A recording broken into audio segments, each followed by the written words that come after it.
Hello, everyone, and welcome to Red Valkyrie Presents. I am, of course, Shae the Red, down a co-host, as Cyborg is currently in the middle of travel.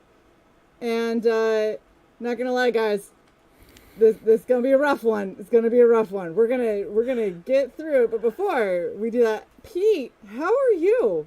I'm doing good. I'm doing good. Thank you for Awesome. having me. Of course, we're You always can so you excited can to have you. you can breathe, right? Yeah. No, Okay. this isn't like the. I don't know why every time you come on, my cosplays are really elaborate and unwearable. But this is the I couldn't wear the King Cryptid one because of fumes, and this one fell apart about 5 minutes before we went live, and I've put together as best I can, but I also cannot see super well, and I'm the only one running the show. So we're gonna do a quick cosplay reveal, everybody, and then I'm taking it off. And I've done over 370 of these at this point. This is the third one that I haven't been able to wear during the show, so I feel like those are pretty okay.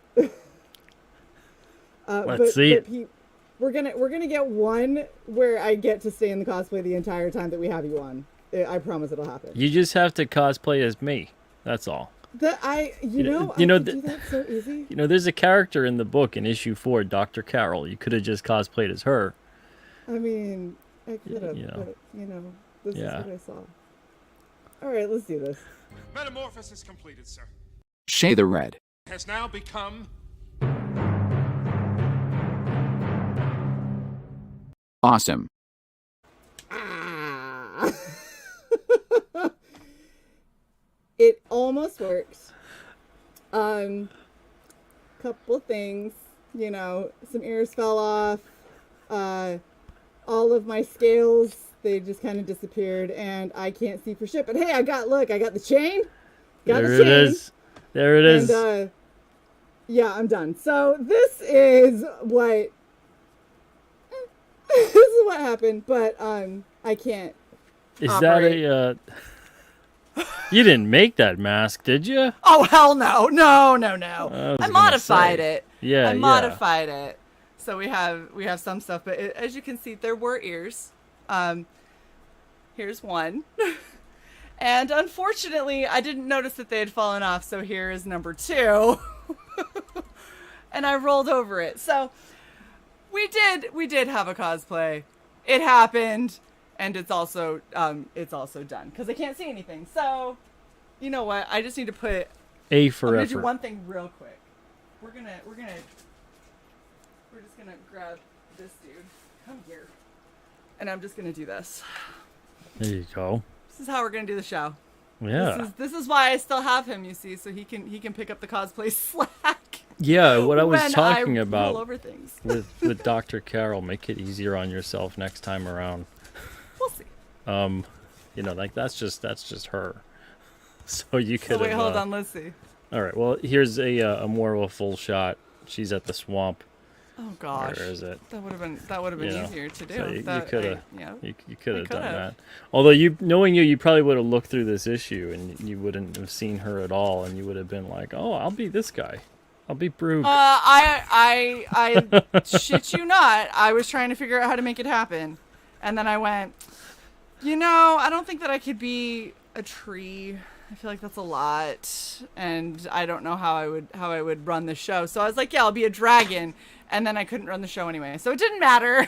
It didn't matter. So we're just gonna hold our little King Cryptid buddy, and he's gonna make up for the fact that Shae sucks. But seriously though, A for effort. Thank you. You know what the backup was going to be if everything completely went to pot and I still had time? What? This. Puckwudgie. I was gonna go Puckwudgie. Man, oh man. Maybe next time. Now making it easy for yourself. Although that's easier. I don't. That's easier than a dragon. It is. Look, the dragon would have been fine if Sai were here. Look at Sai. Sai's trying to be all. I basically been keeping Sai abreast of how bad this has been going, and so they're like, "Great job! Aw, thanks, honey. It really wasn't." And then, okay, I'm getting back on the bus. But we are here because Pete is awesome and has the next run of King Cryptid, because you never just have like one. Like, No, you we talk don't about do me one making it issue hard at on a time. myself. You do like 4 issues every go, 4 or 5 issues. This is 5. And the thing is, with King Cryptid, I could do one issue at a time because they're all self-contained stories for the most part. There's an overarching continuity, but I could do, one issue at a time. But that just seems so pedestrian. It's amateur hour. This is now Bush you League. Now We you do know 4 to 5 why issues. I didn't do the Doctor, and I instead did a freaking dragon because I'm nuts. All right, so why don't you tell us about, since this is 5 freaking issues, why don't you tell us a little bit about kind of the stories that we're going to be getting on this? Sure. Number 5, we got King Cryptid up against the White Mountain Yeti. Number 6, is it okay if I talk about the dragon? You can talk about the dragon. I don't have Okay. hate towards him. I'm just mad that he fell apart right before showtime. Okay, so number 6, King Cryptid goes up against the dragon Vanderkin, and you'll Yeah. discover eventually why that's his name. And then number 7, we've got King Cryptid squaring off against a werewolf, and Victor Lugo comes back in full force. We saw him in issue 1. He's the cryptid bounty hunter in issue 1 that was tracking down the behemoth, and the behemoth and him had an altercation of sorts, and now we see the aftermath of that in issue 7. And issue 8, we touch base with the 4 friends from issue number 3, and we deal a little bit with alien abduction in issue 8. Nice. It's a Halloween 1987. It's a Halloween special issue for issue number 8. And then issue number 9, we've got the Puckwudgies, and the Puckwudgies are these shapeshiftery little bastards, and they play Little gremlin-looking douches. yeah, that are... they play tricks on King Cryptid. But the thing is that some of these Puckwudgies aren't really all that bad. They're just doing what they're told.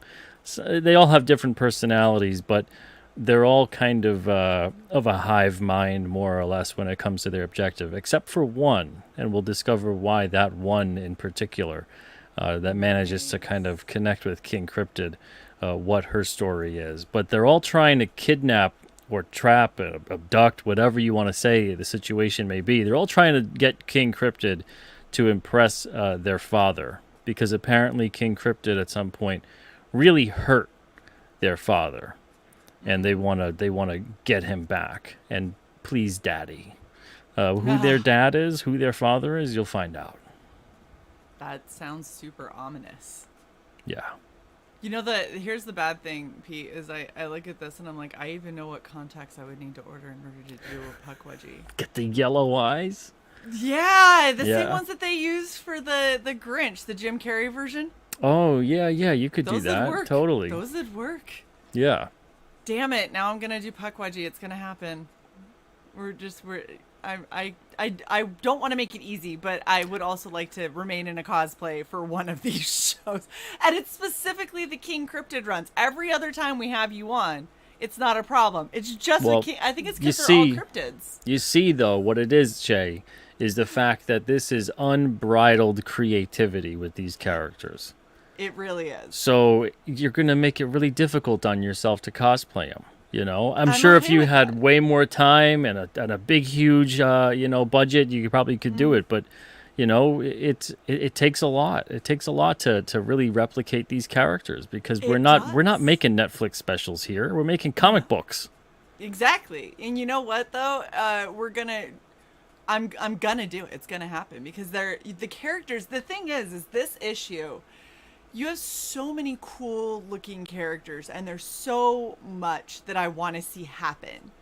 And I want to bring all these characters to life because they are so interesting and intricate and such an extreme challenge. I need to stop being arrogant and go, I'm clearly not going to make myself a Yeti in 4 hours. You could always It's not be. going to happen. You could be Wendy as well if you want. I mean, once you get the issues, eventually you'll have the reference.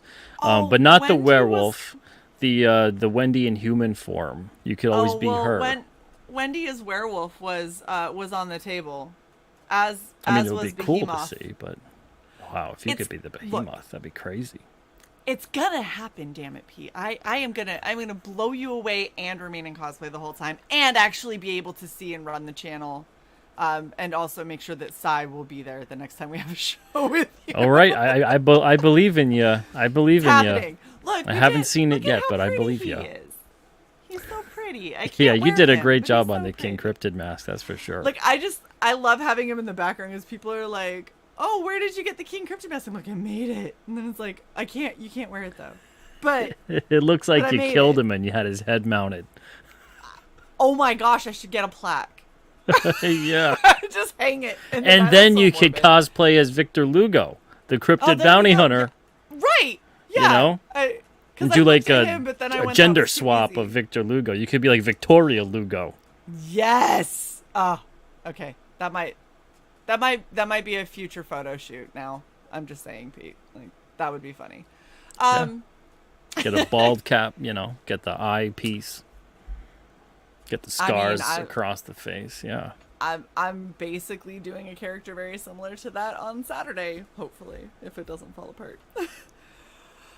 So this is so awesome just because the way that you do comics and how all of these are basically self-contained stories, and like while there's callbacks, you could pick up and read one of them and then put it down and not, you can pick and choose who you want to read about when and not really miss a whole lot of continuity because they're all, I don't know, I guess the kind of comics that I like, where I can sit down and enjoy a full story and have a resolution at the end and not have to be like, oh, I've missed, 2 issues somewhere and now I don't know what's happening. Also, they're pretty decently sized, like page count, aren't they? Yeah, like 22 to 24 pages of story. Yeah, that's every not bad. issue. Yeah, so if you missed the first 4, we have a catch-up tier on the campaign. Also, you can go to the website and pick and choose the first 4 and then read those if you want, order those. If you like the first 4, go back to the campaign for the next 5. But if you get the catch-up tier in one shot, you're getting 200 pages of story for $25. And even that's a great deal. Yeah, no, absolutely. I wanted to ask you about, so looking at your map, because you base all of the kind of King Cryptid universe and everything, you're basing it off of actual cryptids that you just kind of Sort have of. your own. Yeah. Sort of. There is I hesitate to say, and before I have said it, that this is a world similar to our own, but I'm just going to say flat out, this is our world. This is our world. Right. These are things that are occurring in our world. So these are actual places that exist and have existed. And for all I know, every single thing I'm writing about, maybe it does exist. I don't know. So as far as I'm concerned, this is me just kind of documenting things that have occurred. I'm just letting you guys know about the things that are going on out there. Revolving around this King Cryptid character. So we have all these issues, and here's the map that shows it. And eventually we're going to expand out. It's going to obviously get into more states within New England, because that's kind of his central base, is the White Mountains of New Hampshire.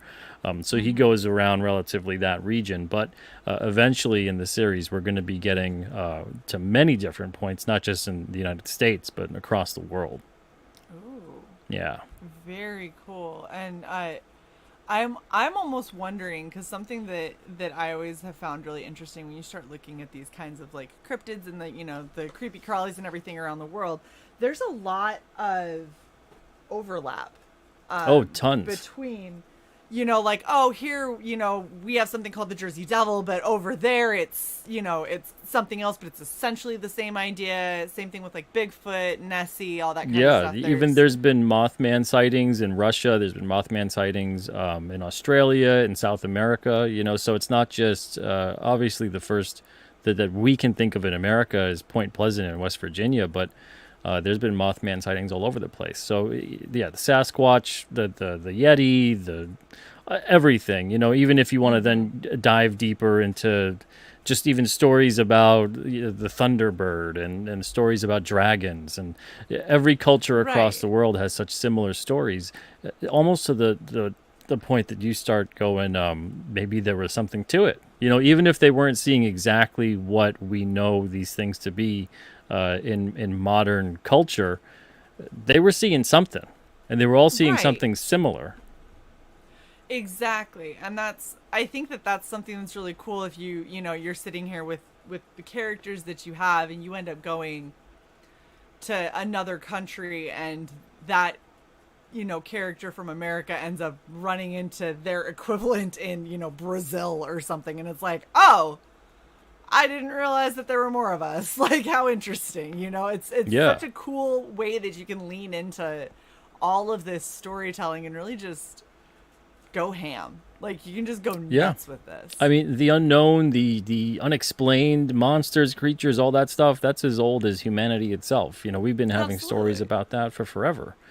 Absolutely. And the more that I do research into it, because I usually don't do research to go into creating the story. I create the story and then I try to bring in some of the real world into it. And I often found that it's already there. It's all there for me because there's so many of these things that have occurred.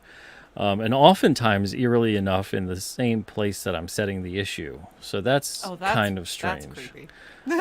Yeah. It's like you're meant to tell their stories all of a sudden. Yeah, it's a weird thing, and I don't want to dive into consciousness and all of that kind of stuff and inception and whatever, but it is strange, So the more I do this research and look into it, just because out of my own curiosity, and I already have had a knowledge of a lot of paranormal stuff, just being really interested my whole life, but Right. even more so now with the series and really dive in deep.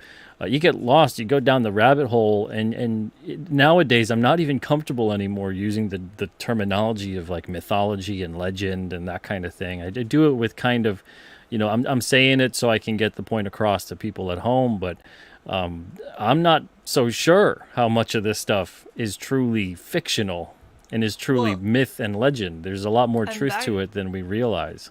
That goes right into the comment that I have up on the screen from World Comics Review. It says giant squid and narwhals used to be cryptids at one point, and Yeah. then we started finding them, and it was like, oh, Even that's mountain gorillas right. considered so there, beasts of well, myth. because who the hell's like, yeah, sure, there's mountain gorillas. Who's gonna be like, yeah, that totally sounds legit? I'd be like, why would there be gorillas in mountains though? Aren't they in the jungles? And it's like, Yeah. no, they're And all I mean, over sometimes. You'd be surprised how fast nature takes the corpse of whatever. Yeah. Between animals and scavengers and insects and decay and everything else, you can have something die in the middle of the woods and there's no trace of it within a week. Yeah, absolutely. Especially if it dies in a somewhat populated area with other animals, because that's a food source. Yeah. As long as it hasn't gone bad, that's a food source for so many Yeah. things. It's especially super in rare to mountains come and- across all of that. Yeah. Absolutely. Well, and it's, I don't know, this is something that I've really loved because kind of like you, I've grown up with a lot of these stories, and like I remember watching movies like Harry and the Hendersons and being like telling my dad, "Oh my gosh, like the next time we go to grandma's cabin, we're going to find Bigfoot and he's going to come back and live with us and it'll be just like Harry and the Hendersons." Exactly. And like my last name rhymes with Henderson. And I was like, it's written in the stars. Like this is gonna happen. And I was adamant I was gonna find Bigfoot somewhere in Utah. I don't know why, but I was just it'll happen. Man, Utah, you can find a lot of things in Utah. Yes, you can. Boy, and oh it's boy. It's a very interesting place where a lot of creepy shit lives. I'm just saying. Yeah. So this is definitely right up my alley. I love the creativity and the slight changes with some of the characters, but the fact that it's not that outlandish, really. Like they're kind of fantastic stories, but that's because they're fantastic stories, not because it's fantasy or something that doesn't like any great myth or legend that stood the test of time. There's a kernel of truth, and there's a kernel of truth to every single one of these King Cryptid issues too, and some of them Absolutely. hit the nail a little harder on the head in terms of the truth, because we do have, in addition to the cryptids, the creatures, the monsters, and all that, we have a lot of stuff about cover-ups, conspiracies, different black budget projects the government has done over the years that are either theorized or have been slowly disclosed over time. All kinds of different projects and operations that the government has done that in the past, we weren't really told about, and now that we know because they've been declassified. So there's a lot of different things that are touched upon in this and have given inspiration for a lot of the stories. Even the New England Cryptid Research Organization presents itself relatively as an innocuous government organization. You can visit them, take a tour of the facility. They got a gift shop, that kind of thing. We're gonna have a gift shop, a necro gift shop, as a couple different perks on here throughout the course of the campaign. Eventually, Yes. Set up as if you just took a trip. You could get a tote bag, you could get a patch, a pencil that says, I saw cryptids at Necro. Literally as if you just went to the gift shop and you picked up some stuff. So we'll have that option on the campaign.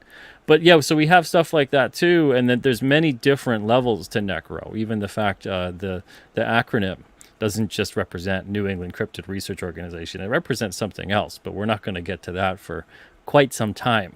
But only I really know a lot of that.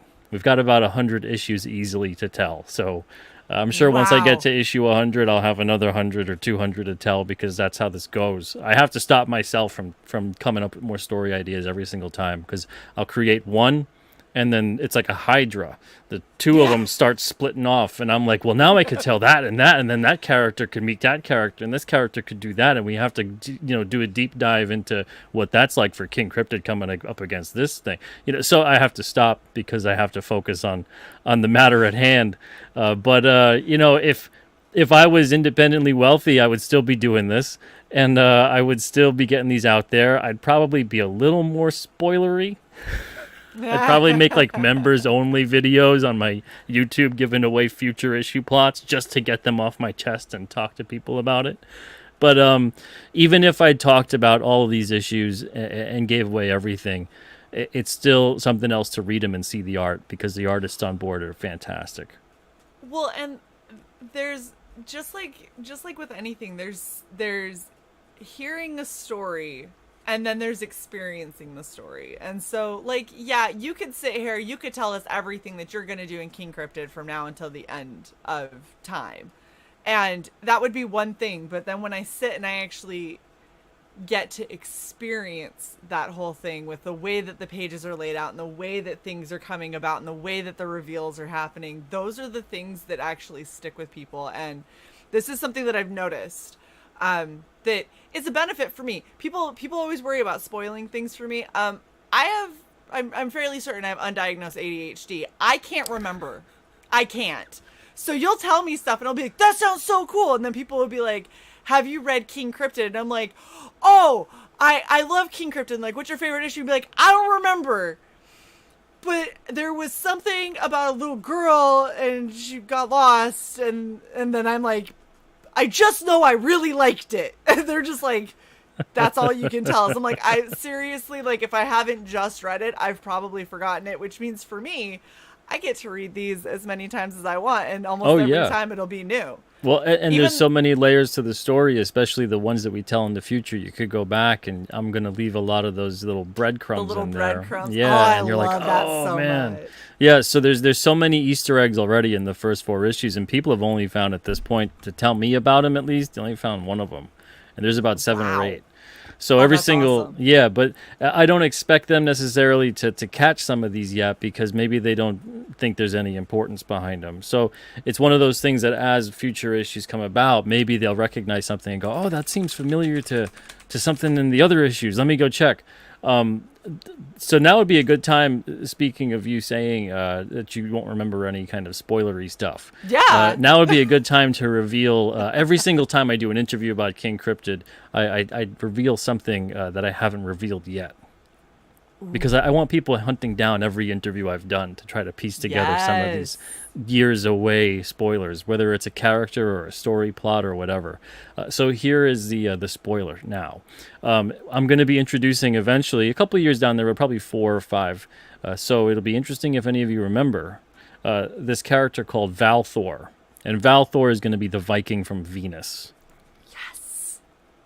Yes, this is the exact news to announce on this channel. Hell yes. That sounds amazing. I figured what better? You know, Red Valkyrie, we got Valthor, the Viking from Venus. This is where it's got to be. and for those that are paranormal junkies or even you're deep into UFOs, government conspiracy, whatever it is, you may recognize the name. Now, that's Valiant Thor. Valiant Thor is allegedly an alien from Venus that landed here and met in the 50s with President Eisenhower. And there's a lot of weird stuff around that. You know, I don't know if I believe it or I don't believe it, but it's fantastical enough. And knowing how the world works, it's true enough that it could have happened. So Cool. it's very similar. The whole plot of it is very similar to The Day the Earth Stood Still. You ever see that film? Yeah. Basically, Valthor comes down and he wants to have a meeting with Eisenhower to discuss the use of nuclear weapons. And apparently, because of this is why Eisenhower gave that speech when his commencement speech when he left office, warning the world about, especially us all, about the military-industrial complex and how the government was essentially utilizing that, and we should really be weary of that and take precaution not to succumb to that, because everything is revolving around. And this dude was a general in World War II, so he was a part of the military, and even he was like, wow, what you guys are doing is messed up. I got to warn the people somehow, and then this is kind of what he did. And he got this warning allegedly from this alien from Venus that was concerned, and he spent 3 years or so here on Earth consulting with the government. So it's a very strange story. Look like a human being for the most part. I'm just saying, I've been active duty for 17 years. I wouldn't put it past this. Yeah. Like that to me, I'm just like, that kind of checks. Apparently Eisenhower, and there's documentation of this. He had wanted to hold a meeting with various world leaders, and it was like days before the meeting was going to go down. They just put the kibosh on it. They're like, no, this isn't happening. We're not going to do this meeting. And it was to basically say, look, this is what this I can't even say human, alien, whatever. This is what this individual is coming here to tell us about. Basically saying, look, don't do what we did. Venus is messed up. We live like below the surface of Venus because we ruined the surface of it by creating so much nuclear war and everything else over the years. That we destroyed it. It was inhabitable other than below the surface, where we managed to create life and a civilization. And now I'm sent out here to warn you, don't follow the same path. And they were like, jeez, we're not going to have them talk about that. So this is amazing. Yeah, go do a deep dive on it. It's very interesting. At the very least, it's interesting. True, false story, whatever it may be, it's interesting. You just gave my ADHD something to hyperfixate on instead of cleaning my house. Now I'm going to be searching this stuff. This is going to be amazing. My house will be a wreck, but I will have knowledge. Valiant Thor. Valiant Thor. I will look it up. Oh my gosh. Okay, so you have some of your awesome bonuses for your physical perk backers. One of them being another King Cryptid card. Yeah, the Behemoth. So that's card number 20. But we just have, we have card 12 and 13, which is Wolf and Batsy, and then we've got cards 14 and 15. The reason this is number 20 is because by the time you get this card, you'll have 16, 17, 18, and 19 through the Alterna campaign. So I didn't want to put it at like card 17, let's say, and then you're like, oh, great, here's a little hole on the page. I got to wait till I get the Behemoth card. So this way it'll time out nicely, and you'll get card number 20, which is this character here. And like you can see on the back of it, you got the power stats and all that. Card number 8 was King Cryptid. So that's the card here. We got his power stats as well. And it comes with like a little biography of everything. And a little fact at the bottom there, an Alterna fact. And the same thing with Behemoth. So you learn a little bit more about the character, and you see what they're sort of capable of.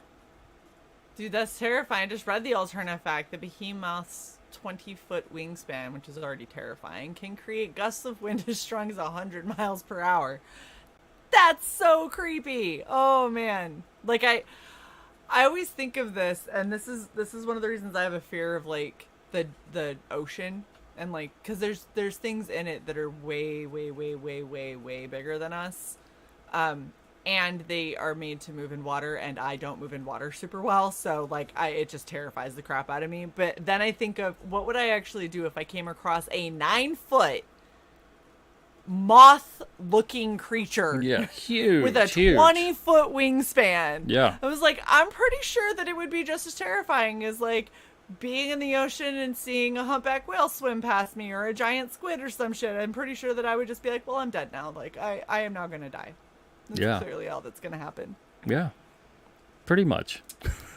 But yeah, Behemoth is going to be back. He's not in these next 5 issues, I will say that much. So he's not in issues 5 to 9, but he'll be back for next year's campaign on an issue, and that's going to be a really fun issue.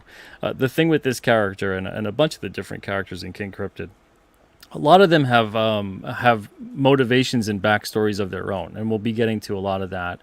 And most of them are relatively tragic as well. I really believe that you got to give characters, to make them compelling, you got to give them trauma.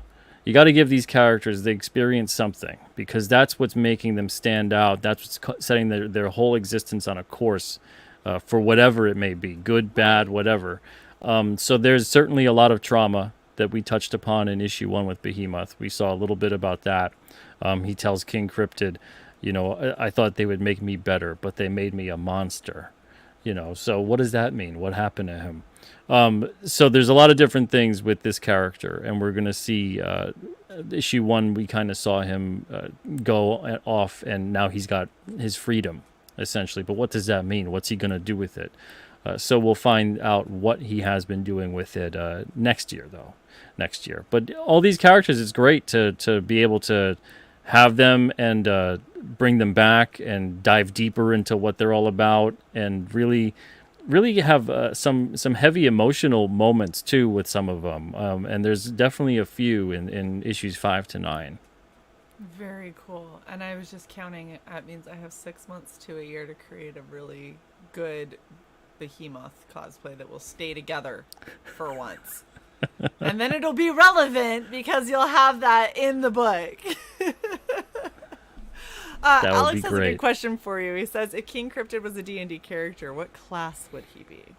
Oh man, I honestly, I'm not really a D&D player, believe it or not.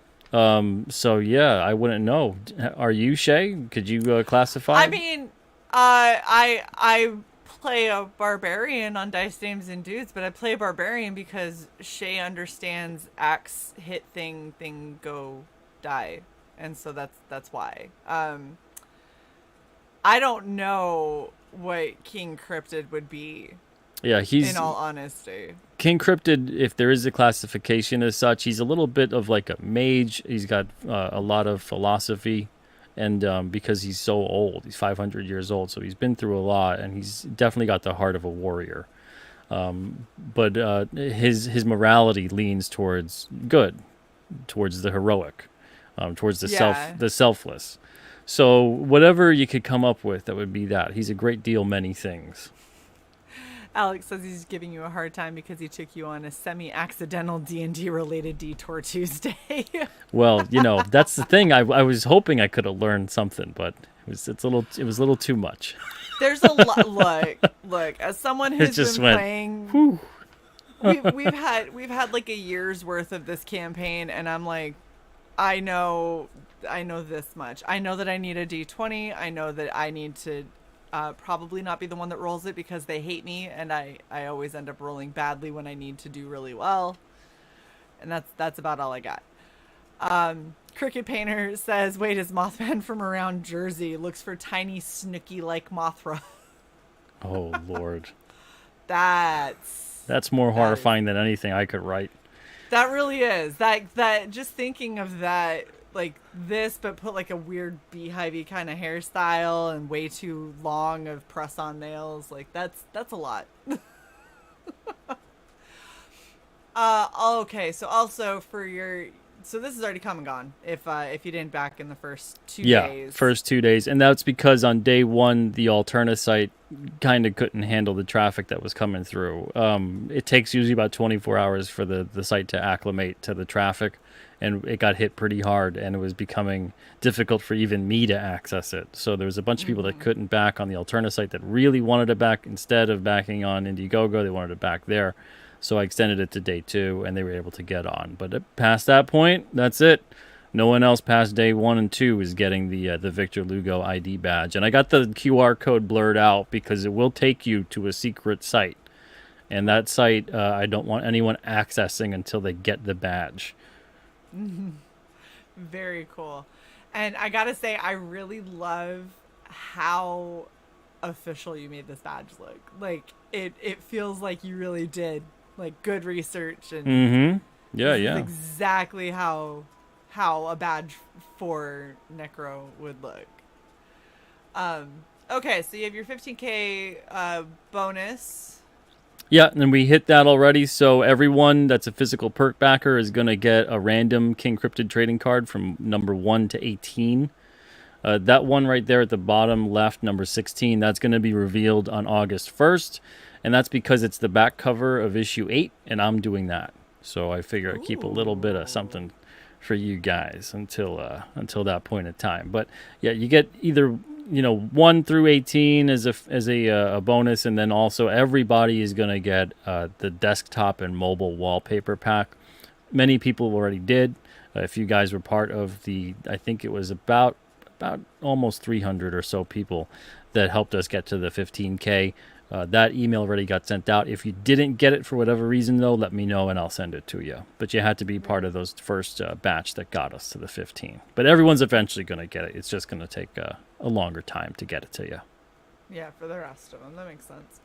And then, of course, the King Cryptid logo sticker, which I absolutely love. I love how the King Cryptid logo looks. Like, I feel like it's just a very classic, very recognizable logo that is just perfect. Thank you. Yeah. I wanted to design it to look that way. And so this is going to happen at 30K for all physical perk backers. You get the clear logo sticker. So as you could see the logo, but the remaining parts of it will be clear. So if you put it on a binder, on the wall, on your car, on wherever, it'll kind of blend into the surroundings, just like King Cryptid can. It's going to be 4.5 inches by 2 inches tall. Very cool. All right, and then I need to know, what is the 41,473? Is it because it'll beat the previous campaign? Yeah, by $1. Yeah. By $1. By $1. Okay. So the previous campaign, after like the year or so, we were at 41,472. So by the time we're all said and done with fulfillment starting, if we're at 41,473, or if we get there a lot sooner, which would be great if we did, then everyone's going to get that poster, that 11 by 17 by Kier. Very nice. Very, very nice.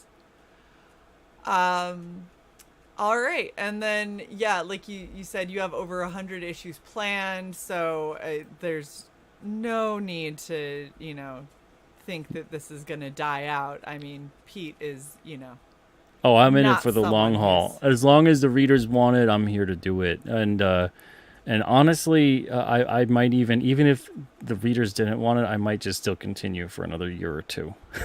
Because it's at least fun for you. And see, this is the thing. I love getting creators, and I always talk about this. I love getting creators on who love their products and their stories so much that they're like, I really want to write these stories and I want to share them with people. And, I hope that you all buy them, because if you do, then I can keep doing them. But if you don't, then I probably will still do it, because I really just love what I'm telling. I'm like, well, that tells me that you are completely committed to what your story is, and that you actually want to put this stuff out, and you're putting a lot of love and care into it. Because I've seen a lot of people that are like, well, if it makes me money, I'll do it. And I'm like, oh, that worries me, because that's how a lot of the mainstream has been in all forms of media, is just, it's making me money, so I'm just going to keep pumping out. I was just talking to a friend today about this. I think we're on, what is it, Fast and the Furious 10 now?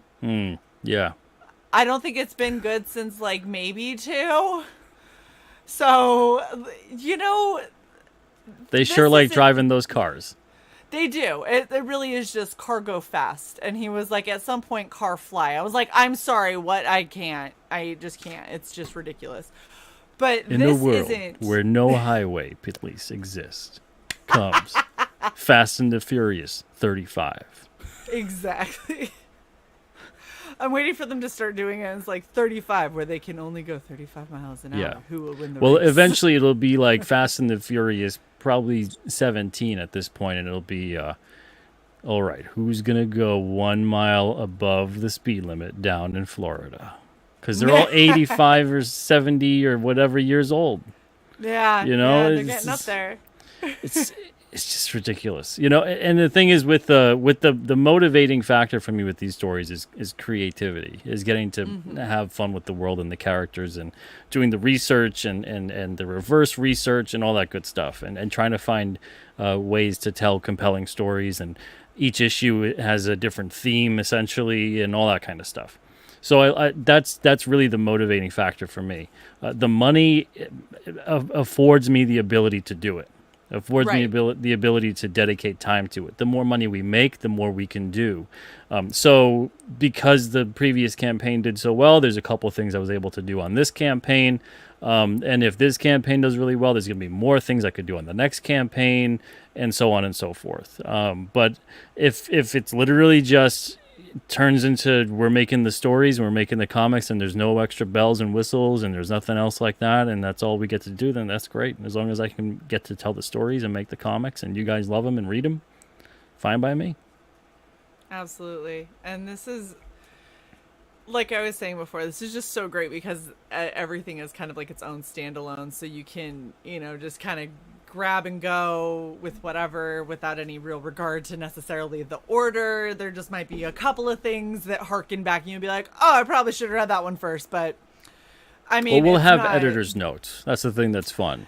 Thank yeah. you. See, and this is what I love is because you like Alterna is so focused on kind of like the golden age of comics when everybody was like really enjoying comics growing up, and they were like, hey, we understand that a lot of you kids have like paper routes or you're mowing lawns to try and afford to buy these, and you might miss Yeah, a and few you of might have these. missed an issue or two. Yeah. And so it's like we'll fill you in and also let you know what you could grab if you wanted the full story and experience. Yep. But if you can't afford it, like these were the key points. Yeah, there's an editor note actually on this page. If you scroll down further, you'll see a full page of it. And because they're having a conversation that harkens back to issue 3. And so just in case someone maybe only picks up 5 to 9, and you absolutely could. You don't need to read the first 4 to understand and appreciate any of these issues. But with issue number 8, yeah, there's the old man of the mountain. That's up in Franconia, New Hampshire, actually, too. He doesn't look like that quite as much anymore, but it's a dead-on profile, a man's profile in the rock. That is creepy. Yeah.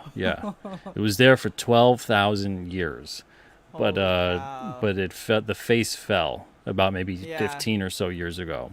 So yeah, so these two guys here, we got Jeff and Ernie, and they're talking in the car as they're driving to Lincoln, New Hampshire, where they grew up. They're driving from the White Mountain, the Mount Washington Observatory, where they work, and Jeff has found a photograph, which is really causing alarm. So he's like, we got to go back to where we used to live as kids when that thing happened, and we got to look for some clues, ask some people. There's got to be something. This has to mean something. So he's convinced. So they're driving in the middle of the night. Ernie's tired. He's like, why are we going here again? So I catch you up with why they're going there without giving you a really boring page full of solid text, like most modern comics will nowadays. And you get an editor's note at the bottom that if you do want to learn more, if you do want to know more of what they're talking about and alluding to, go read issue 3. But you don't need to read issue 3, but you should read issue 3. Right. Exactly. Like it's definitely there.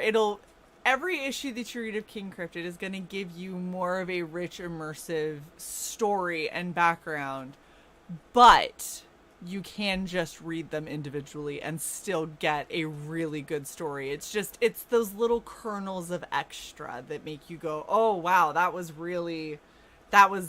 what all of that meant, and now I understand like why he's so freaked out or what was going on or whatever, and it adds to the overall experience. And yeah, Alex, I agree. I love how you integrate the story titles into the scene, and so it's not. I grew up with that.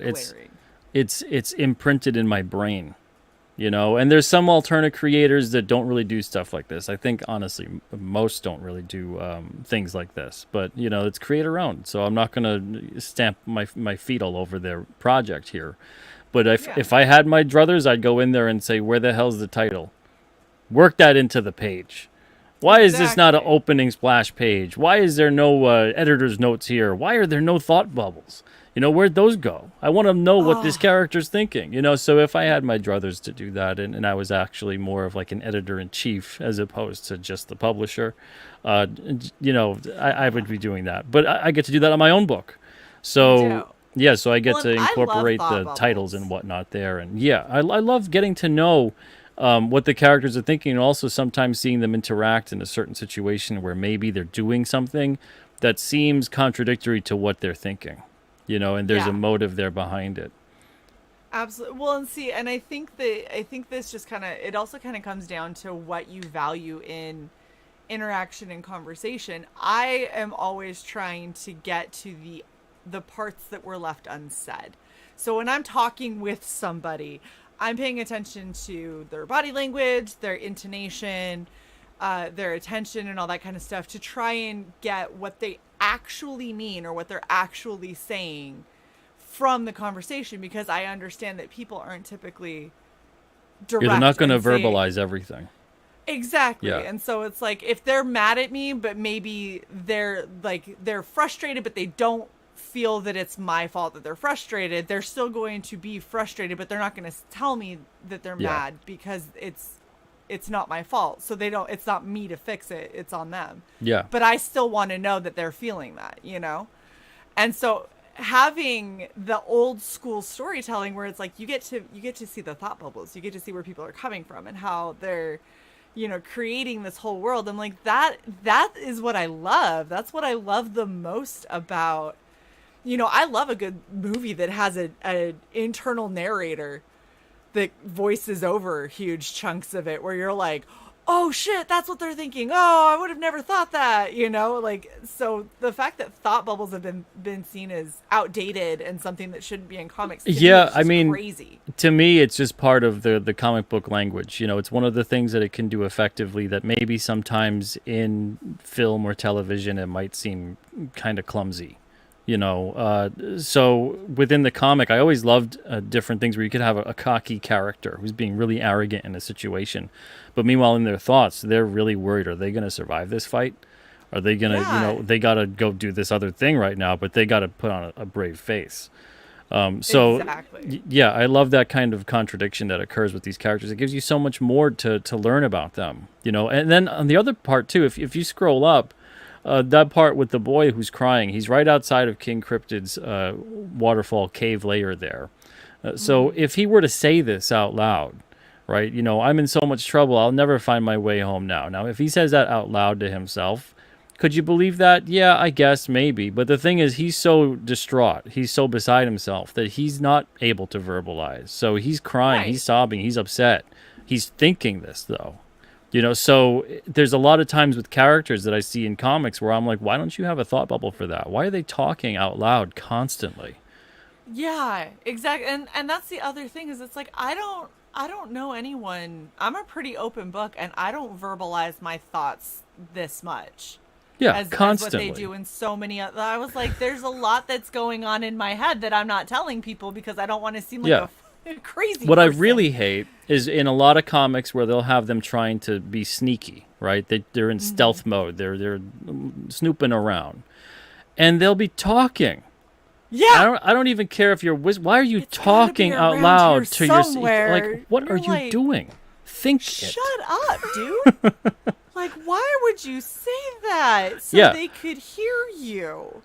Yeah. It's like it's like having your villain just talk through his whole world domination plan, and you're like, bruh, why would you tell Yeah, and it becomes the this weird person? trope, and it's Like- kind of like, yeah, it turns laughable, you know? But Exactly. I always wonder that. I'm like, what are they doing? Because you could still communicate that knowledge and information to the reader, but it would make sense Right. if it's a thought, not if it's out Exactly. loud. Exactly. No, Pete, we're of the same mind for sure, because this is. I feel like thought bubbles are such a dynamic way to tell stories, and I definitely wish that more people use them and less people, put an entire page of exposition on it. Yeah. Because, oh my gosh, especially when they do the same panel like 5 times and nobody has moved and they're having a conversation, I was like, do None of that people in do this that? Like, series. who does that? Good Lord. Who's like, I'm gonna have an entire conversation that's gonna take like a good couple minutes, and I'm just gonna be in one position the entire time, What- and my face isn't even gonna change. What I don't know get about exactly that the is same. is a great deal many things. So first of all, when you're telling a story in that way, it's boring to do it that way. Why would you do it that so way? Boring. Then on top of it, it's such an awful use of the page and of what you have with panels. You can only fit so many panels on the page. You have a finite amount of space to work with. And then on top of it, when I see especially the different creators out there, especially if they're indie, and they're doing this and they're complaining about page rates or whatever it is and this and that, and then I see the book and I go, well, you probably could have saved half your money if you learned how to tell the story in a compressed fashion instead of putting 6 pages, which you could have told into one.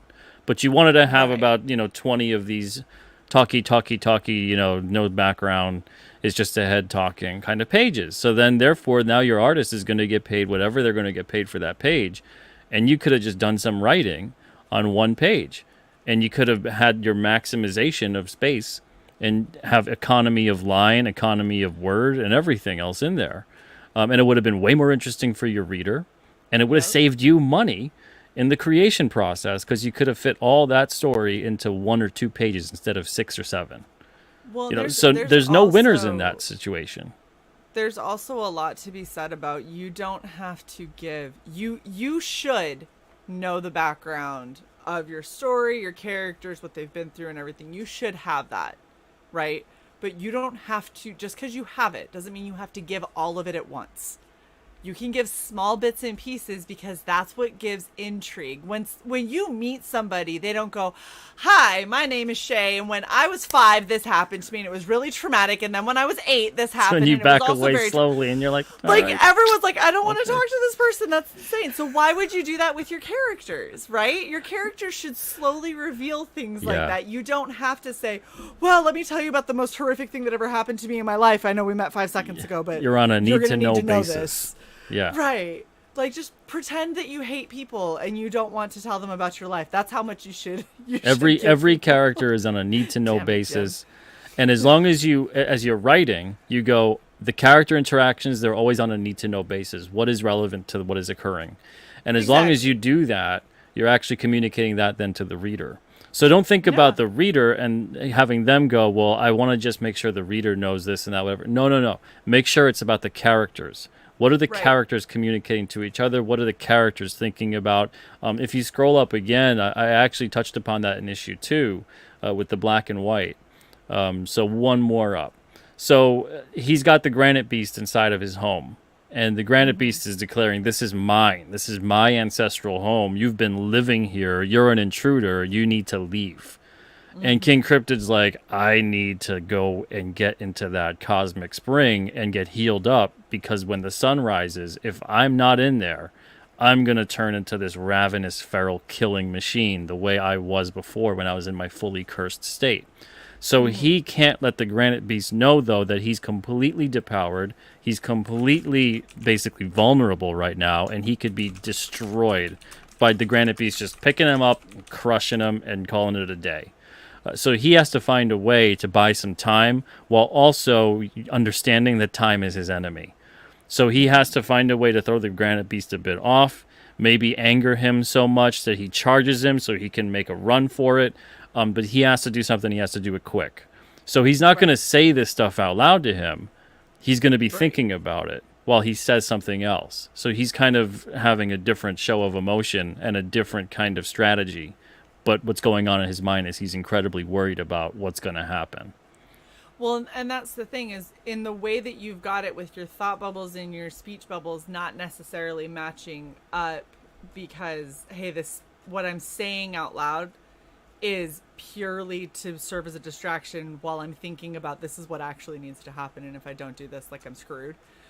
You're giving so much to the reader about what the stakes actually are and why King Cryptid does some of the things that he does without holding their hand and literally spoon feeding it all to them. You're giving them the background where they can deduce, oh, this is why we're doing all of these things. This all makes a lot more sense.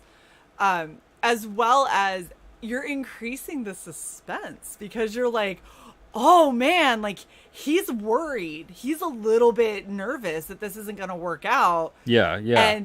But what he's showing is like, cool as a cucumber, everything's fine. Yeah. Like, I'm still in charge. And as it a gives you reader, that, like... as a reader, this is issue 2. I bought issues 3 and 4. King Cryptid's alive. You know what I mean? Yeah. So I also have to put something at stake here, and you're learning something about the character or the characters. So that the issue isn't just, oh, will King Cryptid live or die? Because he's the star of the series. We've got a lot more stories to tell. Yeah, he's going to live. So it's one of those things of, but what's he going to go through? How's he going to get out of it? It's the same situation like with those Batman 66 episodes where they're like, will they get out of this one? Stay tuned for it. Of course they're going to get out of it. But it's always like, how are they going to get out of it? Unless you cancel the series, they're clearly getting out of it. Yeah. But you don't know what level of broken they're going to be at the end. And that's the part is when you're like, I've put something else at stake. Like, he's not going to die because our show continues on. But we're going to put something else at stake there where he may not be the same Batman he was before. So now what? And you're like, well, damn it. Now I do got to watch, because now I want to know if he's going to be okay or not. Yeah. What happens in the course of these events that impacts the future? Exactly. So you have to make sure that you're doing something like that. And whether it impacts both characters, one character, whatever it may be, there has to be an impact. There has to be a result from that. Every single thing to me when it comes to story creation is about the characters and what are they trying to get at? What are they trying to achieve? What's their motivation and who's stopping them? And what are they doing and what do they want? Because it's not just their motivation a lot of the times. People will go, well, the motivation of the antagonist is to stop the protagonist. Not necessarily.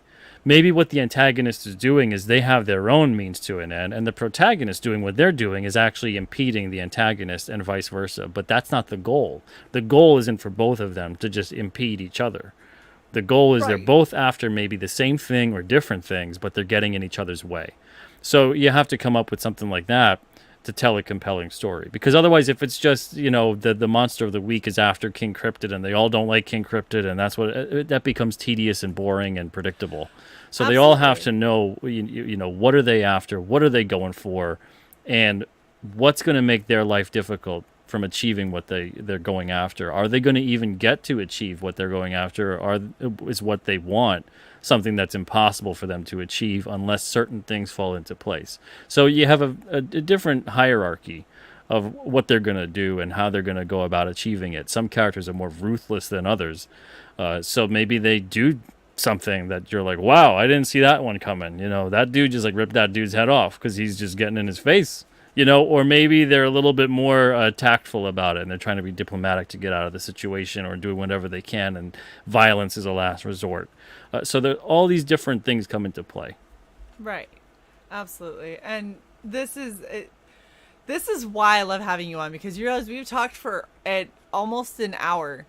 And we haven't even hit your perks yet. Normally, there's so much to talk about with the story and writing and everything. There is, but that's what I love, is because there's so many times that when we get creators on here, it's really hard to keep a conversation going. It's like pulling teeth. And instead, that's why we love having you come on, is because you come on and it's like, I'm going to get a good conversation about storytelling. I'm going to get a good conversation about King Cryptid specifically. I'm going to get a really good look into what this comic bundle is, because it's never just one comic with Pete. It's always a plethora of reading material. But I absolutely love what you do with this series. And by the way, the other day I wore my Live Free or Die shirt to work. And I had people that were like, are you okay? And I was like, it's a cryptid thing. Don't worry about it. It's not, I'm not telling you to Just be like die. New Hampshire state motto. Deal with it. I know. I was like, it's don't get mad. Like, it's not unprofessional. I promise. I'm not telling you to die, even if that's how you're taking it. Well, the full quote is live free or die. Death is not the greatest of evils. And that's a quote from General John Stark. And he was kind of inspired, allegedly, by someone he was communicating with in France. This is back to the Revolutionary War. But we're going to have some fun with that and play some historical fiction elements. There's going to be a story going back to the past, going back to King Cryptid helping out General John Stark and his men during that Revolutionary War time. And King Cryptid being an immortal and being someone at that point in time who had lived for over 150 or so years and had also been in a very awful, cursed state where he was killing, eating, whatever crossed his path. And animal, person, it didn't matter. He has a very different relationship with death. Death means something far different to him. So he has this conversation at the end of the issue with John Stark, and he tells him, he's like, there are worse things than death. And he kind of flies off because John Stark's essentially like, yeah, but we might die and this and that and blah, blah, blah, And he tells him there's worse things than that. And it kind of gives him that moment of like, yeah, he's kind of right. Like death is an end. That's it. It's finite. It's an end. It's sad for everyone around who survives. I'm not saying that it's not, but it's a part of life as well. It's a natural part of existence as far as we know. But King Cryptid at this point in time has been so altered that he doesn't know if death waits for him. He doesn't even know if he could ever die. Is he cursed also to just be in this state for forever and ever and ever? So it's that level as well. So that's why that quote means so much to him, and he's kind of it runs well with the fact that it takes place in New Hampshire, with that being the state motto. But that whole entire kind of thing where if you're not living free, are you really living at all? So it's that kind of thing, and to a certain extent, are we all truly free? Probably not. But there are different extents to which we are, and there's definitely people currently right now even who are not even in a state close to what we would consider freedom. And they're living on this planet right now, the year 2023.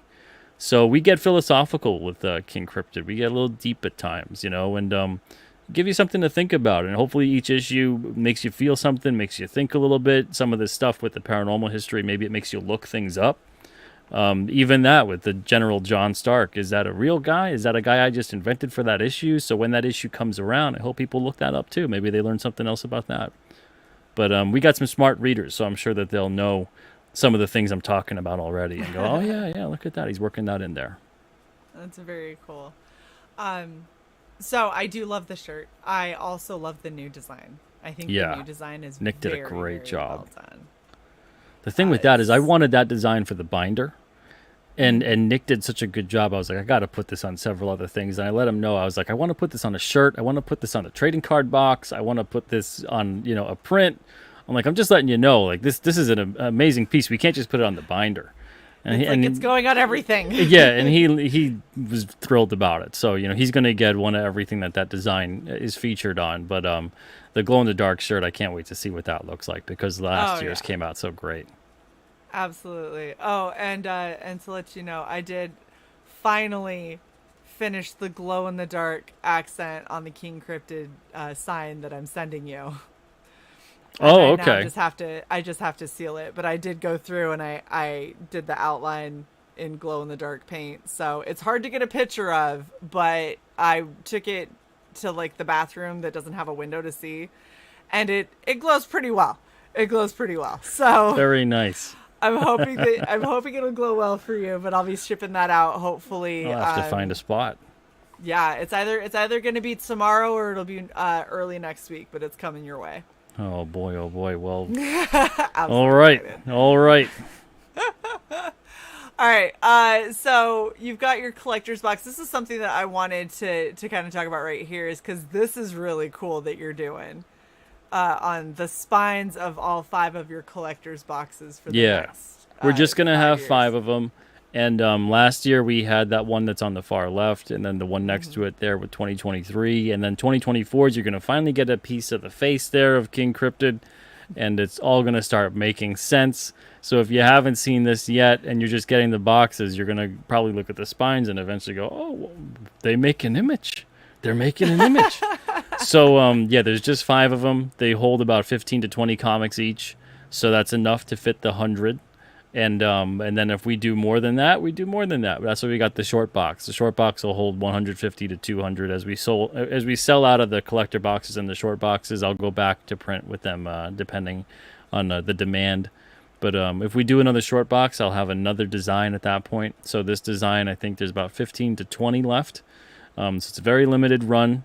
And then once we sell out, we sell out. But between the short box and then all 5 collector cases, you're probably going to hold about 300 issues. If we get to 300 issues, that would be incredible. But you know, I'm future proofing your King Cryptid storage needs. I'm really excited for that. I think it's going to be awesome. Okay, so let's talk about it's been over an hour. Let's talk about the tiers so people know how to back and what they're getting. Yeah. So again, the campaign's on both Indiegogo and on alternacomics.com. You can back wherever you prefer. We're super close. I think like $12 away from 7,000 on Indiegogo. But overall, the campaign, if you click the first image on the Indiegogo, we could see no, the one all the way up at the top. In the little scroll at the bottom, if you click the first one, we'll see the overall. So yeah, it's at 342 backers with 16,355 raised. So hopefully, hopefully we'll be getting a lot more than that. So we're 58 away from 400 backers. That's great.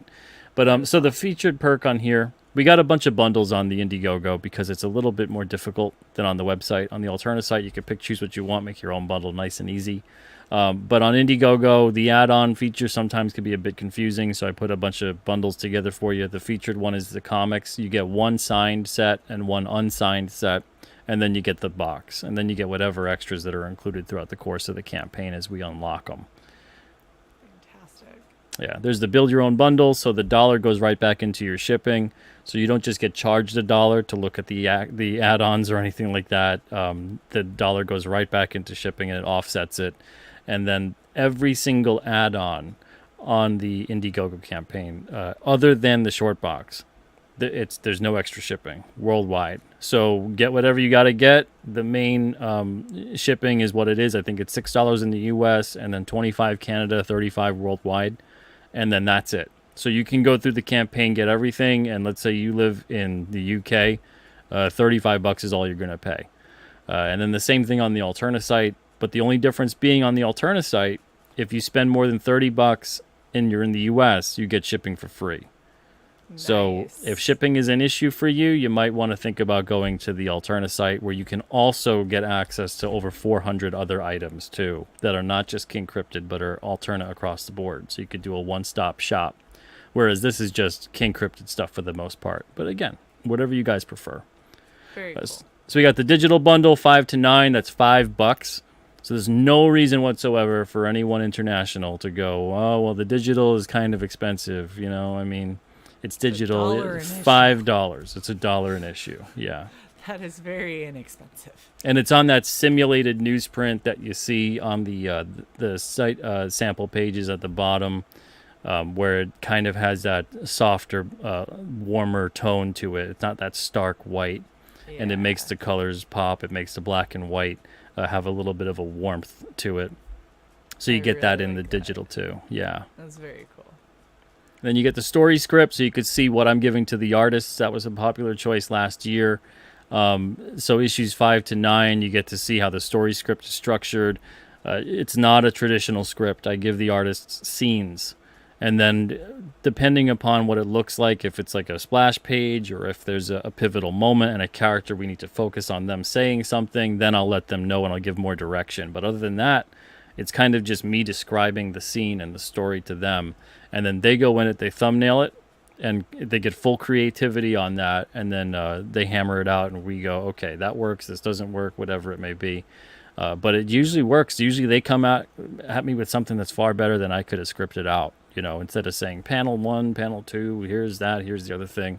I find that a lot of artists will get bogged down because they're like, I want to make sure they get all the words in there, So they start altering the art to fit the text. Yeah. And so now the art becomes the slave of the writing, and it's a comic, so that shouldn't happen. It should be the other way around. It should be about me tweaking the writing to benefit the art, not the other way around. Absolutely. And especially because you can tell so much story with just visual art. And so Yeah. it's I may have these things written out, but I don't need to write them out if you have a picture that's done well enough. Yeah, and and they might have shied away. Let's say there's a page with captions and text and thought balloons or whatever. They might have shied away from doing the big action scene because they want to fit in all my writing. So now it turns into some talking heads and very, not a dynamic page, and it's boring.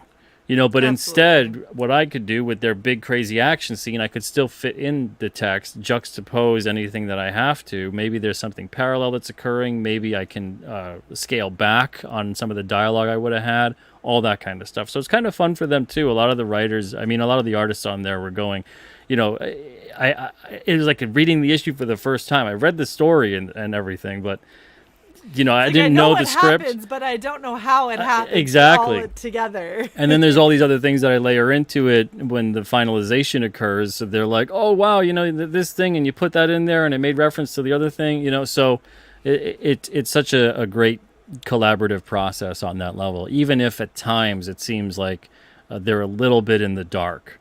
But they all enjoyed it. They all, many of them are coming back, too. I think actually everybody's coming back from 4. Because Christian Rossi did issue 1. He's going to do the colors on 5 and 9. Nick Hunter did issue 2, and he's doing 5 and 7. And then the new artist on this is Frankie B. Washington. He's doing issue 6. He's got that old man of the mountain, and he's doing the dragon, Vanderkin. And then issue 8 and issue 3 were also both Alex Jovich. And then issue 4 and issue 9 are Keir Covington, with Christian Rossi doing the colors on both.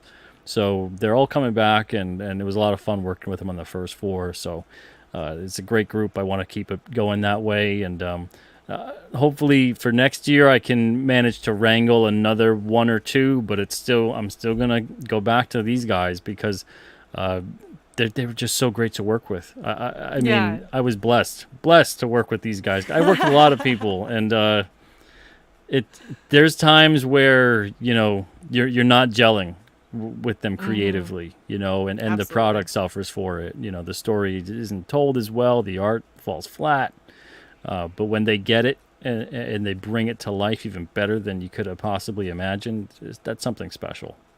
Absolutely. And I'm happy that you found that kind of gel style, because that makes or breaks a book, really. Oh yeah.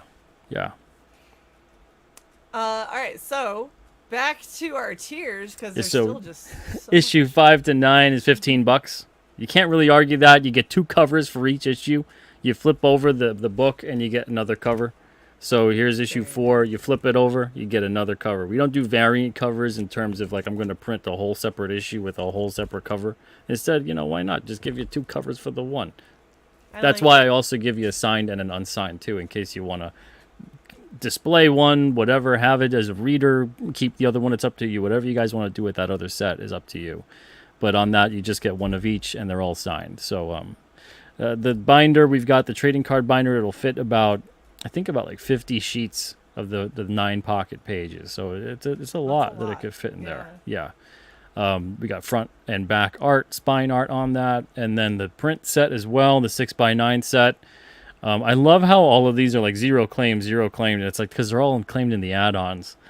They're all claimed on the add-ons, or they're all claimed on Alterna. On the other side, yeah. So the 6x9 set's there with the 10 of them. I'm going to reveal that other one on August 1st because that's the back cover of issue 8.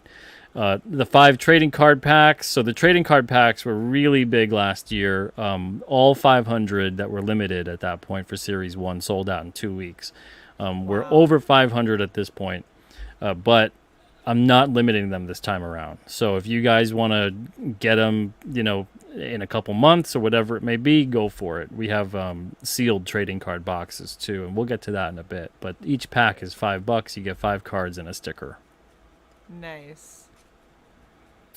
And there's also bonus cards in the trading card packs too. So we'll talk about that Ooh. in just a little bit.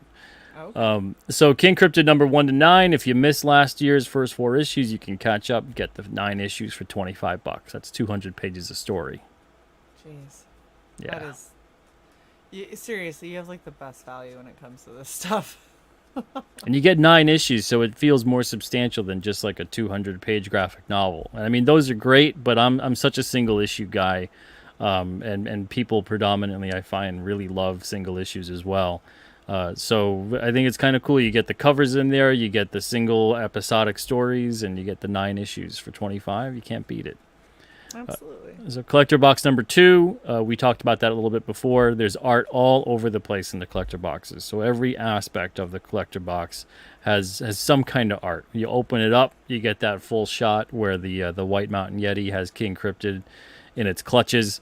The bottom of it, when you open it up, we've got the abduction scene where the kids are going up, getting taken up by the UFO. On the spines, there's art. On the bottom, there's art. On the back of it, there's art. There's art all over the place. If you take the damn thing apart, you're probably going to even see art on the inside flaps, too. So there's art all over the place. King Cryptid's featured on the front, and we got Keir Covington with the artwork on that. Very cool. And there's a glow-in-the-dark shirt we were talking about before. Looks good day or night. The signed and unsigned set, so this is what I was talking about before, where you get 2 sets of the issues, and one of them I'm going to sign, and the other one I'll leave unsigned. We got sketch cards on there, so there's a couple artists you could choose from, where you can get 1 of 10 characters, and that's kind of it. I mean, these are really fun cards. Do I have one? I should have one here to show. Yeah, there it is. It's on a tan paper stock. So the artists have a lot of fun with drawing and then using like white gel pen or something like that, or white out to make the imagery pop. These were really popular last year, so people love them, and all the characters and the artists involved are great. Have you ever considered selling the sketch cards blank? I have considered that, but I won't be doing that. And the only reason that I won't is I want to really kind of treat it as a special item for the campaign. If the artists kind of get and a couple extras to work with, but I really kind of keep that to a limit as well. So some people have asked about that, about purchasing the blank cards and getting someone else to do a commission. But for now, at the very least, I'm going to keep that a little bit close to the vest. I might one day, on the trading card pack, I might make that as a bonus, like 1 out of 10 packs or something. You get a blank one, and then you can take that and, you find it in your pack, and you can take that to someone else. But I still want to keep it relatively rare. Totally makes sense. I just know that would be really fun to do art Yeah. on. Yeah, it would. Oh, it'd be so much fun. Okay. And we got a 5x7 version of it on the campaign too. Same paper stock and everything. Oh, jeez, you're killing me here. Okay. Yeah. I'm gonna have to get better at doing artses, and so I can be one of your artists that you put on rotation for it. Man, oh man. We got the 1 to 9. You can get that signed and unsigned as well. That's $45. So again, if you missed last year, you can get it all in one shot. The comics and sketch card bundle, so you can get, obviously, you get the comics and you get a sketch card. So there you go. There's the king size sketch card I was talking about, the 5x7, and that, let me see, do I have a 5x7 here? Yeah, I do. So here's a 5x7 of an Alterna series card. These are oversized, and then there's in proportion to the regular. So the artist could really do some damage on a 5x7. Absolutely. Yeah. And it's still a nice frameable size, and they make binder pages for 5x7 too, if you want to get that. Very cool. And then there's a comics and shirt and box bundle that's $75, and that's pretty self-explanatory. You get all those things. The sketch cover is $100, and it's just for the front of it, even though the whole thing could be a wraparound. But if you want to have the artist do that or put color on it, contact them or contact me to contact them, and I'll put them in touch, and they'll probably charge you some kind of a fee or whatever their pricing would be. But you can get that done, I'm sure. But this is on a nice uncoated stock. We actually just got the new Alterna books in, and the Wolf and Batsy one came in. And then also some of those, too, came in for the regular issues. This is actually the first time showing these on stream, too. Oh, look at that. So We're there getting you go. All the exclusives. Yeah. So we Love do it. that with the blanks where you got front and back to work with. And also the corner box and the barcode box. So if the artist wants to go all out, there's a lot of cool stuff to play with. I know. So I've done. Actually, I've only ever done 2 sketch covers, and the 2 sketch covers I've done were both Alterna books at the time, and so much fun. So much fun because there's so much real estate. Like you've got, just like you were talking about, the corner box, the barcode, and everything like that. I think the barcodes where I did a chibi version of me, and then the corner box was whatever it was of, and then the main sketch thing. And it's just so much fun to play with, and it's really, it holds up well. I used alcohol pens a little overly aggressively, and totally not the way that you're probably supposed to, because I was learning them, and the cover was fine, even though I was worried I was gonna fuck it up. It was good. It holds really well. A nice uncoated cardstock. You can kind of hear it. I mean, Yeah. you can, It's very nice. It was really fun to draw on. Then you get the Cryptid collection. That's $100. You get the binder, the comics, the box, the shirt, 5 trading card packs, and you get a signed and an unsigned set of the issues too. Very cool. And here we get a little bit crazier for those that are more adventurous. So the Supermoon bundle is essentially you getting every full moon and new moon special on the campaign. If you guys paid attention to last year's campaign, every time there's a new moon or a full moon in the month, which, there's one every single month at least, unless you're counting August this year, which has a blue moon. So 2 full moons in August. We do a special item. And the reason for that being that King Cryptid's power set, at the full moon, it's at its max. At the new moon, it's at its lowest. So the moon kind of charges him up. And depending upon how lit the moon is, it charges him up faster. He's got this cosmic moonstone. Think of it as kind of like a lunar cell. And he's absorbing the energy of the moon. We get into a little bit, right there. And I'll give another exclusive away tonight. Oh man. Okay, so one of the I try to keep the new moon and full moon specials kind of close to the vest and not really give these away. This way it's kind of a fun surprise. One of the full moon specials between now and I believe January or February, that's how long these are running, is going to be a glow-in-the-dark moonstone, a die-cut sticker, moonstone sticker, glow-in-the-dark. Ooh. So, you can have Very fun cool. with that. Charge it up and let Yes. your powers go to the max. So yeah, you too could be King Cryptid. Now that's going to be really cool too, because I'm gonna size it correctly for this other thing. That if we get to, I forget what the mark is. I believe it's if we get more backers than what we had on the previous campaign. So something like if we get past 1,300 something backers, I'm gonna include for all the physical perk backers a King Cryptid paper crown that you could wear. So it's going to be an 11 by 17 cardstock folded in half and have like little die cut lines around it. So you could cut it out, wear it. And if you want at that point in time, you could put that, if you did get it, you could put that sticker on the crown and get Very that nice. full King Cryptid thing going on. That is so wonderfully ridiculous. Like, it makes me really happy to hear. You're like, yeah, then, you can get the sticker and then you can put it on there and you too could have a crown like Shae did that she couldn't wear, but you could wear yours. Exactly. Be better than Shae. But yeah, so if you want those new moon and full moon specials right off the bat, you don't want to miss any of them, get that. That's $125. There's no books that come with that, though, so make sure to get the books, too. The sealed trading card box, this one's really fun. There's art all over the place in this thing as well. It's a sealed box, so it's going to hold 20 packs of cards, plus the bonus cards in another. You get guaranteed bonus cards. It's going to be like in another sealed little pack.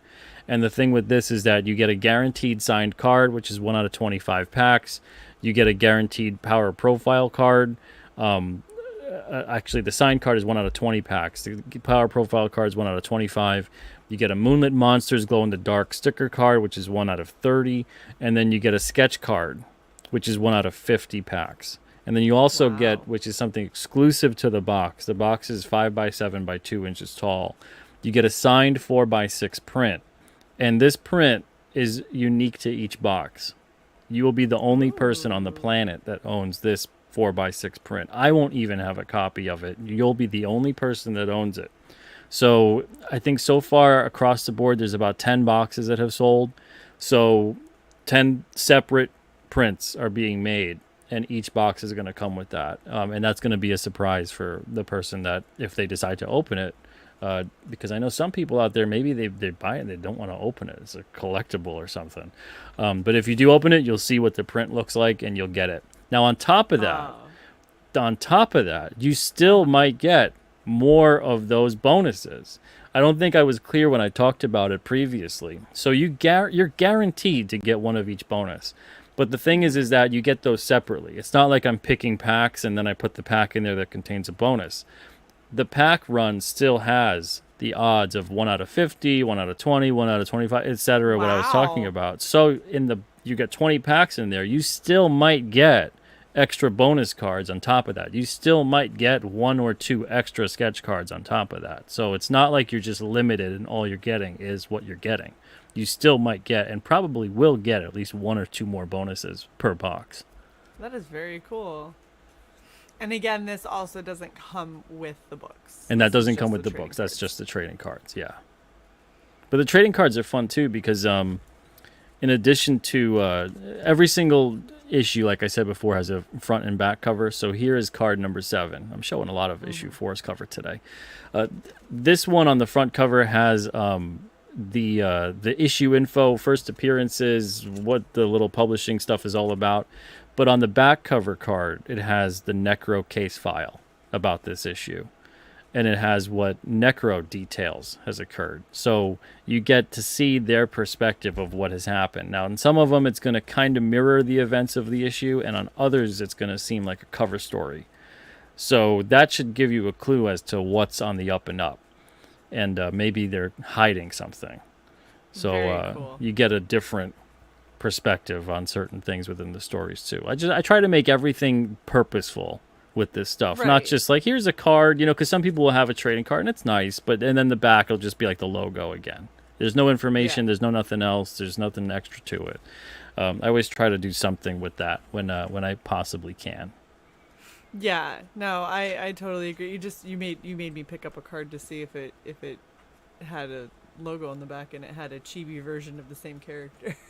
Yeah, it usually does. It's usually it's nice, but I like it when there's something to it. It makes me go, oh, that's a deeper look into the story or the character, which is great. Yeah, absolutely.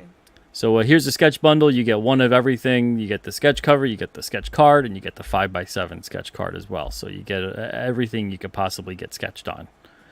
Very cool. And then the king size collection, you get the comics, you get the box, you get the sketch bundle, you get the trading card binder, you get the packs, you get the shirts. So it's a pretty penny, but you're getting a good value for it, and you save $15. Very nice. And then there's the king sized campaign subscription. So one of everything new on the campaign, and that includes the Supermoon bundle as well, but there's no art commissions. So if you want art commissions as well, those are separate. But you get every single thing that's new on the campaign. And, as long as you've got the first 4 issues, you're pretty much all set. So you get every single thing that's on this. And like I said, those full moon and new moon specials that'll pop up that you don't know about just yet. But you get those too. Wow. I think that's everything. That is everything. Gosh, that's so much. Yeah. So much on this campaign. There's all kinds of add-ons and whatnot, but we don't need to dive into that. That has a lot to do with the previous year. I completely forgot. I forgot all about the King Cryptid silver-plated moon coin from last Oh. year. I still have about 50 or so left. So I added that to the campaign today for those that maybe missed out last year.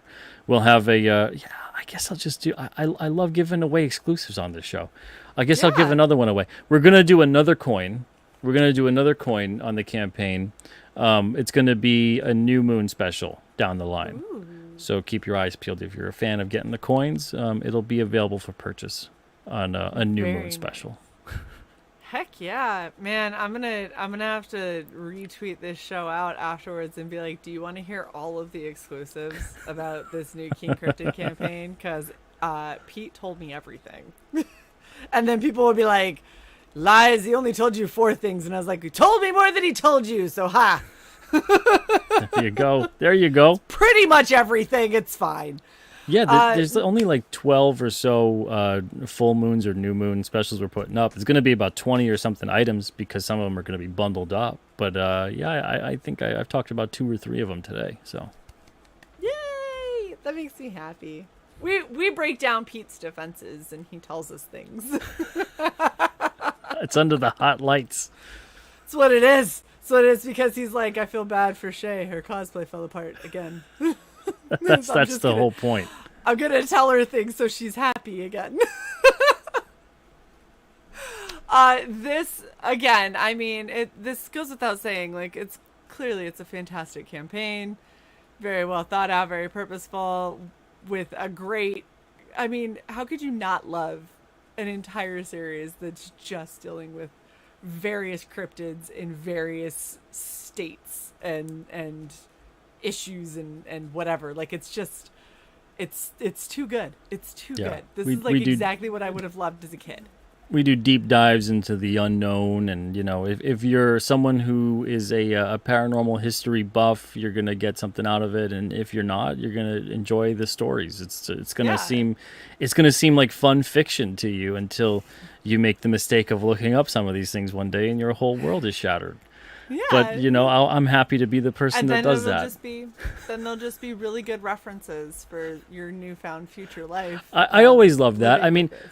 even reading as a kid, even reading things like X-Men and reading about like the Savage Land in Antarctica.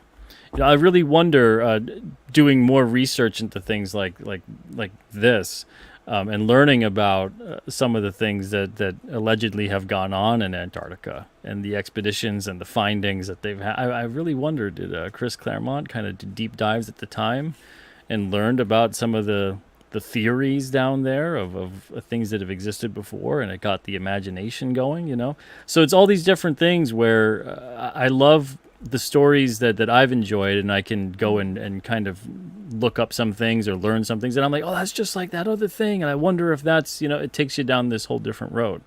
And I try to do that with King Cryptid as well. Well, and I love it, and it makes me feel like back in the day when I was with my parents watching Unsolved Mysteries, and like you'd have the regular stuff where they're talking about like a girl just mysteriously vanished out of her bedroom, and you were like, oh, that's crazy, and then they'd be like, UFOs took this family, and you're like, what the hell? It's in the On the same night breath. of November 14th, 1978, And so you just sit here and you're like, little Susie was abducted by aliens. well, and like, I And then remember they'll as a show kid, drawings, you were like, I can't. Yeah, they just. and I'm like, well, I'm not sleeping.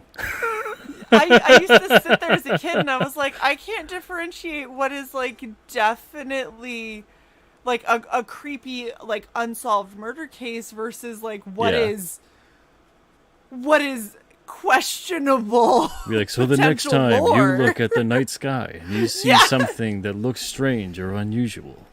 The amount of times that I would just stare at the sky at night, and I was just like, I'm gonna catch them before they abduct me. I'm gonna see them coming. And You I'm want not to gonna be hear a taken. crazy story? So, Of course I do. New England has obviously a long history of the paranormal. Yeah. But New Hampshire in Y'all are particular, crazy. New Hampshire, and I mentioned in issue 3 about the first recorded in the U.S. UFO abduction, the Betty and Barney Hill case in '61. When we moved here, now we're probably about 2 hours from the Betty and Barney Hill abduction that occurred. When we moved here, I'd say probably a week or two, and this is about 6 years ago. All of a sudden, 2:33 in the morning around there, I hear like to the point that it's shaking the entire apartment. Wow. And it was just like I look out the window, I don't see anything, but I hear this crazy noise, like it's like something's just hovering above. It's not a helicopter, it's nothing, Right. nothing at all that sounds familiar on any level. And I've heard all kinds of different helicopters and planes and whatever. Right. Still to this day, don't know what it is. It did that for about 20 to 30 seconds, and then gone. That was it. That was it. It's a Nothing. good thing you didn't go out in your backyard.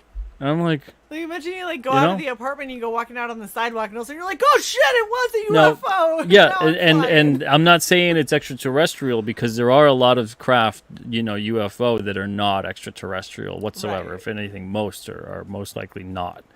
But I don't know what it is. I don't know what it was. I don't know what the hell would do that. I've never heard that noise since. I've never heard it before. And all I know is above, we're on the 3rd floor, and it was just hovering, whatever that noise was. And it was just like a whoosh, whoosh, whoosh kind of noise for about 30 seconds, and then just whoosh, gone. That's So, crazy. yeah. No, my dad told me a story where he swears he saw a UFO when he was a kid. He was out playing like behind a store, and they were, I guess, playing around or jumping off of a dumpster or something like that. Just, kids finding weird shit to do. And this is in Utah, and he said that all of a sudden he saw a UFO, and it darted in the sky, and it hung there for a second, and he got a good look at it, and then it just pshoom, and was gone. And he was like, I swear to this day, and this is my dad telling me this when he is like in his 50s, and he's like, I swear on my life I saw this when I was like 7. And I'm like, that's Yeah, a long time to be a lot saying of- the same story. A lot of and- people, will say that they see something that's kind of orb-like, and it sort of is like meandering, floating around, making things doing maneuvers that don't happen. Yeah. It's usually relatively quiet, and then all of a sudden, just takes Yep. off. And Just takes off. that's what he didn't really describe it much. He's like, it didn't look like a flying saucer. Like Yeah, and the people like to G-force say. of that would turn you into jelly. Yeah, but he was saying like when it took off, it sounded like a small-ish sonic boom when it like disappeared, and Yeah, it just and kind then- of shoop, and it was gone. And he and was that's like it. he said it scared him so bad he fell into the trash can that he was like around climbing on. What was the approximation? Are you aware of Skinwalker Ranch? What was the approximation to that? I'm not sure. It was, so he grew up in Woods Cross, Utah. So, I don't know how close. I'd have to look it Yeah, up. go look that up. I really wonder, because there's definitely a lot of UFO activity over there. Yeah. Very It, strange stuff. Ballard, Utah. Interesting. Okay, I'm gonna have to see where Ballard, Utah is in relation to Woods Cross. But yeah, that and he swore, and that's the thing is like, I get being a kid and being like, I saw this and it was crazy, and then as an adult you're like, maybe I didn't see it, like whatever. This man was in his 50s and was just as adamant as he was when he was 7 that he's like, I saw a UFO. I'm telling you, and I'm Yeah. like, you're telling your daughter. And you're telling me without like your jokey sound voice, like you're being serious right now, which tells me that you saw a fucking UFO, like you saw some shit. Yeah. That's crazy. That's the craziest thing to me too, is that when people will go, they probably exist and they're all created by us, and I'm thinking like, where do you think they got the tech from? Yeah, it's like, Where do you think they learned how to recreate the tech? just there's a lot of unanswered questions. I'm just saying. I'm just There's a lot saying of we stuff that could be exist going in space. I'm just saying. on. There's We're everywhere. we're aliens and extraterrestrials to somebody else. As soon as we set foot on the moon, allegedly, Accurate. I'm not going to go down that road. But Oh, as soon no. as soon as we set foot on the moon or do anything anywhere, we're now extraterrestrials to that celestial body. So it's just, we've been around a while, and there's things that have definitely been around longer than us. It's interesting. Yeah, bedtime stories. Yeah. World Comic Review says there's a bunch of videos about Skinwalker Ranch, and there's another more obscure ranch nearby with UFOs, cryptids, MIBs. Yeah. Let me just say, growing up in Utah, there's a lot of weird shit. Yeah. Like a lot of weird shit. If anything, too, I mean, there's a lot of American Indian stories, folklore, etc. that are. It makes you almost think, like, were they trying to erase a lot of what they knew and a lot of their culture because it was far too horrifying to comprehend? How are you going to have people expand westward when you're like, hey, look, just so you know, a lot of crazy shit out here. It's like people just keep moving. And you're like, there's desert, there's, Yeah. it's a really, really like harsh sun and temperatures and the lack of water, and then and then "We're there's just gonna keep UFOs and ant people and things. It's like, so. and y'all just keep on like freaking Utahns are like, this is a good place to live. We like it here. And so you go a little bit north in Utah, you got mountains, you're fine. Then you just got to worry about Yetis and that kind of shit. Don't worry about it. It's totally fine. It's like, okay. I feel like there's a lot of shit that just kind of hangs out in Utah, and it's probably just like, I mean, yeah. Well, I mean, there's Mormons. They're probably just gonna try to talk to us. Like, there's an awful lot of government land out there that they purchased a lot, not just Utah, but out west in general. Oh yeah, well, because they always purchase in remote places where land is cheaper, and where there's a lot less of a population, because then if anything goes wrong, there's less fallout. Yep. So. Strange. Anyhow. Yeah. We'll touch upon a couple different things like that in the pages of King Cryptid along the way. Oh, it's gonna be so good. Well, Pete, thank you so much for being on with us, and I think that this might be, if it isn't our longest show, it is our closest, like probably a close second. This is one of our longest shows, and it didn't even feel like it at all. We covered a tremendous amount. We did. Gordon Goodbrother says Shae's cosplay broke. That's why she looks like a train conductor. Yes, Shae's cosplay broke horrifically, and I couldn't keep track of my mouse, and I didn't have Cyborg to do it for me, so we abandoned everything. Although I do still have the wings that have been poking me in the head all night, because why not? It was pretty spectacular, though. It was good for like the first 10 seconds. Yeah. And it was even better before then, but whatever, it's fine. But thank you so much, Pete, for hanging out with us. You know how much we love having you on, and let us know as you're getting the other campaigns for Alterna, and especially for King Cryptid, because I feel like we're gonna need to have these conspiracy theory kind of conversations a lot more. Well, this campaign will be going on for quite a while, so we can even plan something for 6 or 7 months or so from now and touch base, and there'll be more to talk about, and I can even at that point have a couple more preview pages to show, and all that good stuff. I can have a cosplay that won't break. There you go. Yeah, we'll make it work. Sounds good to me. All right. Thank you, everyone, for watching. You guys are amazing. Please don't forget to like, share, and subscribe to Red Valkyrie. Ring the bell. Do all the things. Leave us comments, because nobody ever does, and it makes me sad. So leave us comments. It helps our algorithm. And go back King Cryptid immediately. Also sub to Pete, because, I mean, you don't want to miss out on this crazy dude over here with the sunglasses. You know you want to get in on all of it. But thank you guys so much, and we will catch you all next time. Bye.